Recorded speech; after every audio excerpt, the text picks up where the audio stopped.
Hi everybody, welcome to Social Group.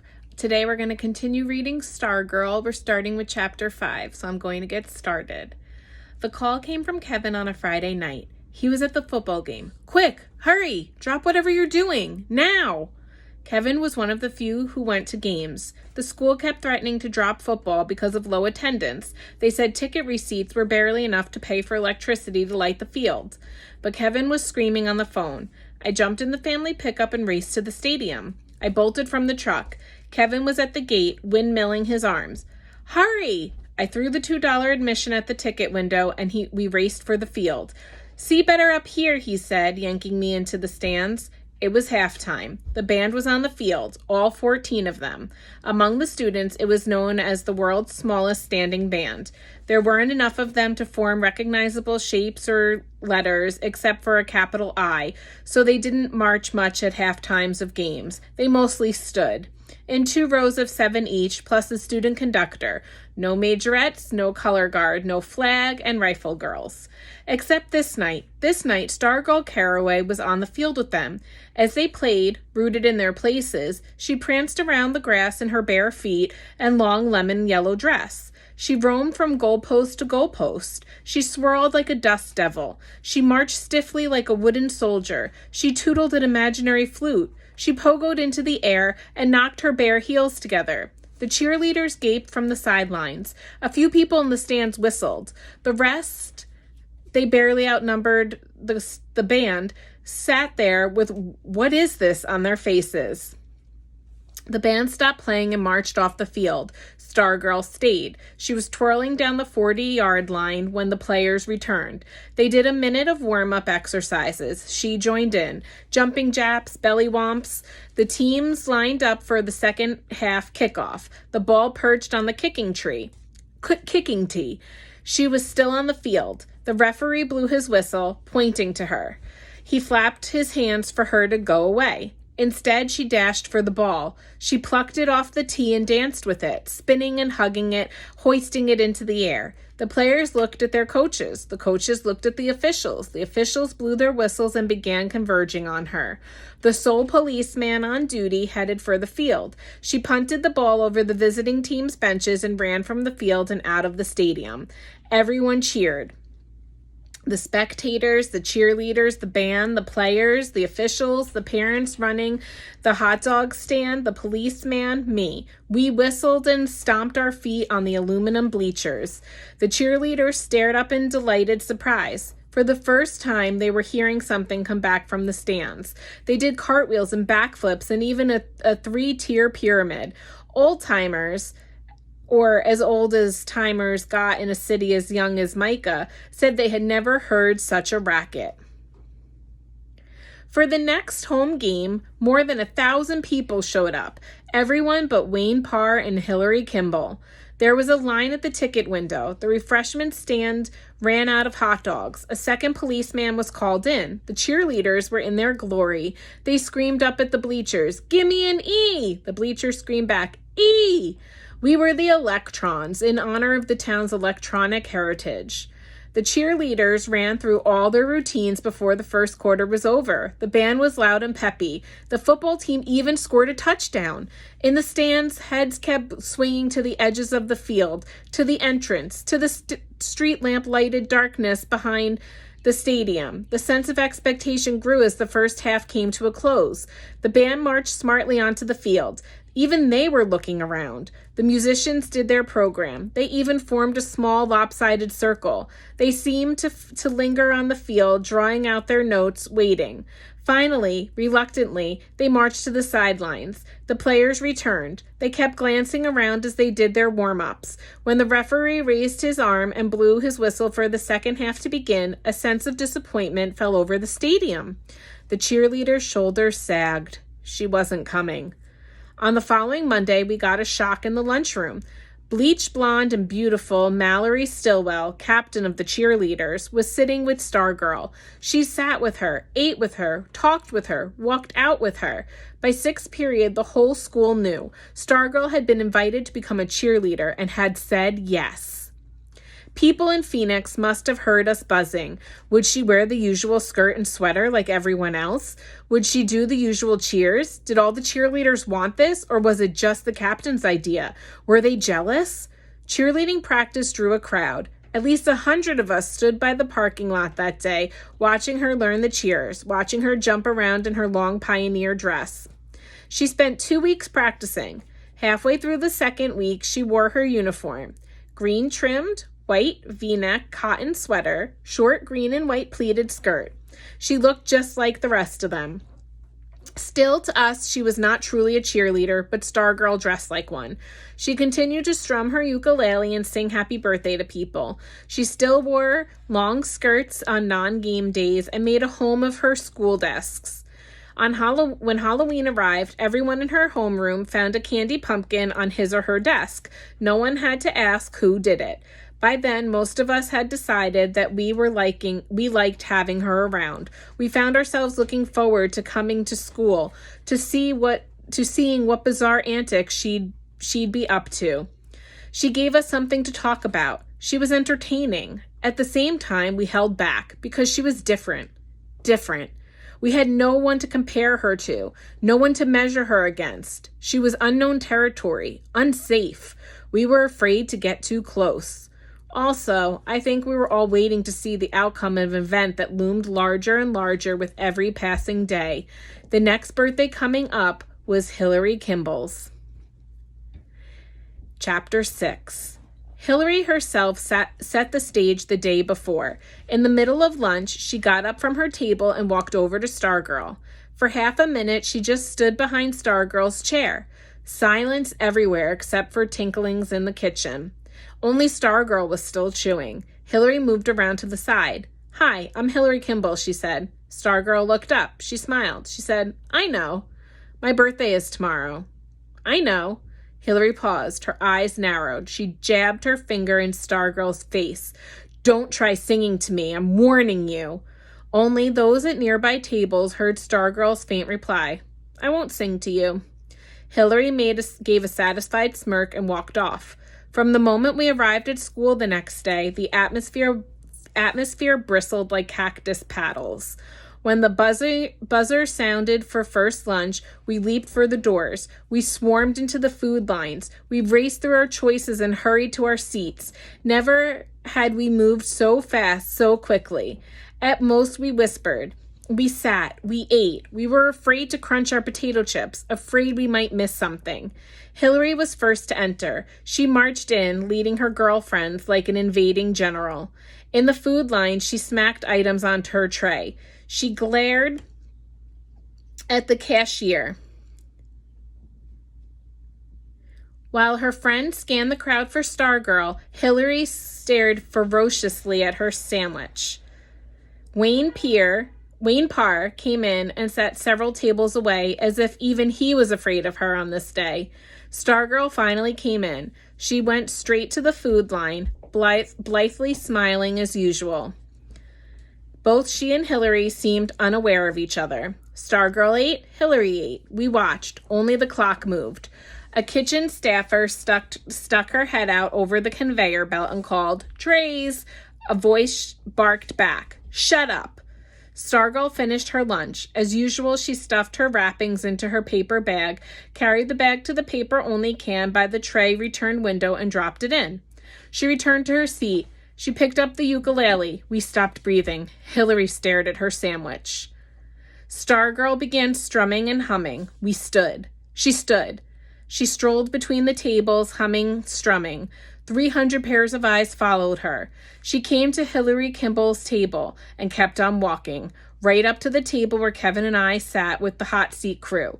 She stopped and she sang happy birthday. It was Hillary's name at the end of the song, but true to her word of the day before, she did not sing it to Hillary. She sang it to me. She stood at my shoulder and looked down at me, smiling and singing, and I didn't know whether to look down at my hands or up at her face, so I did some of each. My face was burning. When she finished, the students burst from their silence with wild applause. Hillary Kimball stomped from the lunchroom. Kevin looked up at Stargirl and pointed at me and said what everyone must have been thinking. Why him? Stargirl tilted her head as if studying me. She grinned mischievously. She tugged on my earlobe and said, "He's cute," and walked off. I was feeling 9 ways at once, and they all ended at the touch of her hand on my ear, until Kevin reached over and yanked the same earlobe. "This keeps getting more interesting," he said. "I think it's time to go see Archie." Chapter 7. A.H., Archibald Hapwood Brubaker, lived in a house of bones. Jawbones, hip bones, femurs.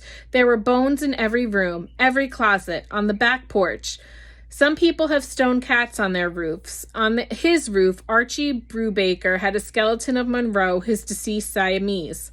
Take a seat in his bathroom, and you found yourself facing the faintly smirking skull of Doris, a prehistoric creodont. Open the kitchen cabinet where the peanut butter was kept, and you were face to fossil face with an extinct fox.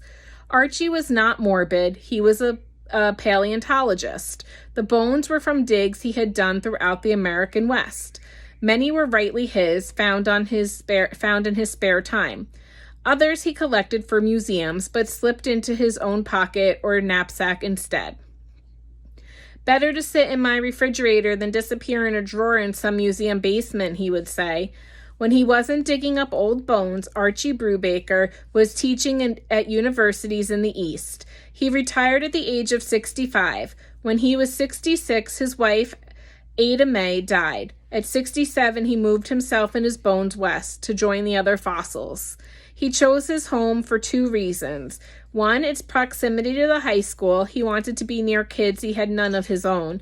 And 2, Senor Seguro was a cactus, a 30-foot-tall giant that towered over the tool shed in the backyard. It had 2 arms high in the trunk. One stuck straight out, the other made a right turn upward, as if waving adios. The waving arm was green from the elbow up. All else was brown, dead. Much of the thick, leathery skin along the trunk had come loose and crumpled in a heap about the massive foot. Senor Seguro had lost his pants. Only his ribs, thumb-thick vertical timbers held him up. Elf owls nested in his chest. The old professor often talked to Senor Seguro and to us. He was not certified to teach in Arizona, but that did not stop him. Every Saturday morning, his house became a school. 4th graders, 12th graders, all were welcome. No tests, no grades, no attendance record, just the best school most of us had ever gone to. He covered everything from toothpaste to tapeworms and somehow made it all fit together. He called us the Loyal Order of the Stone Bone. He gave us homemade necklaces. The pendant was a small fossil bone strung on a rawhide. Years before, he had told his first class, "Call me Archie." He never had to say it again. After dinner that day, Kevin and I walked over to Archie's. Though the official class convened on Saturday mornings, kids were welcome any time. "My school," he said, "is everywhere and always in session." We found him as usual on the back porch, rocking and reading. The porch, bathed in the red gold light of sunset, faced the Maricopas. Archie's white hair seemed to give off a light of its own. The moment he saw us, he put down his book. "Students, welcome." "Archie," we said, then turned to greet the great cactus as visitors were expected to do. "Senor Seguro." We saluted. We sat on rockers. The porch was full of them. "So, men," he said, "business or pleasure?" "Bafflement," I said. "There's a new girl in school." He laughed. "Stargirl." Kevin's eyes popped. "You know her?" "Know her," he said. He picked up his pipe and loaded it with cherry sweet tobacco. He always did this when settling in for a long lecture or conversation.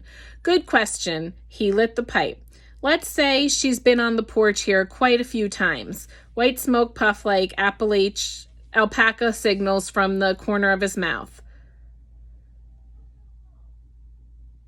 "I was wondering when you'd start asking questions," he chuckled to himself. "Bafflement. Good word. She is different, isn't she?"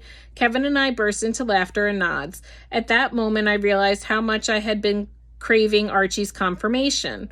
Kevin exclaimed, "Like another species." Archie cocked his head as if it had just caught the sound of a rare bird.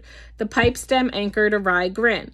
A sweet scent filled the air about our rocking chairs. He stared at Kevin. On the contrary, she is one of us, most decidedly. She is us more than we are us. She is, I think, who we really are, or were. Archie talked that way sometimes, in riddles. We didn't always know what he was saying, but our ears didn't much care. We just wanted to hear more. As the sun dipped below the mountains, it fired a final dart at Archie's flashing eyebrows. She's homeschooled, you know. Her mother brought her to me. I guess she wanted a break from playing teacher. 1 day a week, 5 years now. Kevin pointed. You created her? Archie smiled and puffed. No, that was done long before me. Some people are saying she's some kind of alien sent down here from Alpha Centauri or something, said Kevin. He chuckled, but not too convincingly. He half believed it. Archie's pipe had gone out. He relit it. She's anything but. She's an earthling if there ever was one. So it's not just an act, said Kevin. An act? No. If anybody is acting, it's us. She's as real as... He looked around. He picked up the tiny, wedge-like skull of Barney, a 60-million-year-old Paleocene rodent, and held it up. As real as Barney. I felt a little jolt of pride as having reached this conclusion myself. But the name, said Kevin, leaning forward. Is it real? The name, Archie shrugged. Every name is real. That's the nature of names. When she first showed up, she called herself Pocket Mouse, then Mud Pie, then what? Hully Gully, I believe. Now, Star Girl. The word came out whispery. My throat was dry. Archie looked at me. Whatever strikes her fancy. Maybe that's how names ought to be, huh? Why be stuck with just one your whole life? What about her parents, said Kevin. What about them? What do they think? Archie shrugged. I guess they agree.